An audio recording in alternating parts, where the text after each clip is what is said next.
Good afternoon, everyone. We'll call this hearing to order.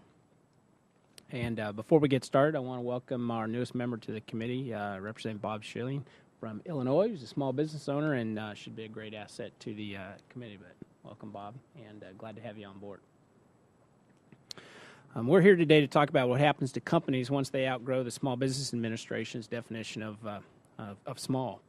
According to the Small Business Act, a small business is one that is independently owned and operated and which is not dominant in its field of operation.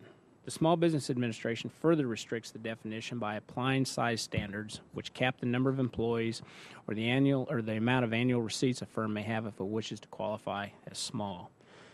One reason for the definitions is to establish which companies will have access to small business government contracting programs. And as our country spent over $500 billion through federal contracts last year, and given that there is a goal of awarding 23% of those dollars to small businesses, prime contractors, access to these programs translates into real opportunities for small firms. And it also creates tension. What happens to firms when they no longer qualify as small according to the SBA size standards, but which still meet the Small Business Act definition of small?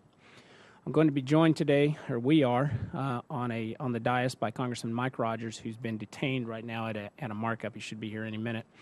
And our first witness is Congressman Jerry Connolly. Both of these gentlemen have seen the challenges faced by firms that are independently owned, operated, and not dominant in their field of operations when they outgrow the SBA size standards. Consequently, both of my colleagues have proposed pilot programs to address the challenges facing medium-sized businesses. I look forward to hearing more about their proposals.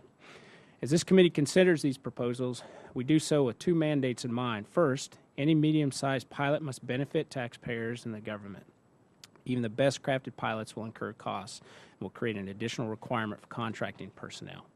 The second mandate is fundamental to this committee. We have to protect small businesses so that they continue to create jobs, introduce innovations, and increasing competition. And I strongly believe in the value of a vigorous small business contracting community and advocate increasing the small business goal from 23% to 25%. But at this time, the administration is awarding only as little as 20% of the prime contracts to small firms.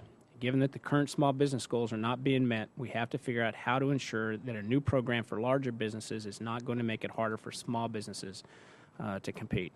And with that, I'm going to thank ahead of time all of our witnesses for being here today on the first and second panel, and I'll now yield to Ranking Member Velasquez for her opening statement.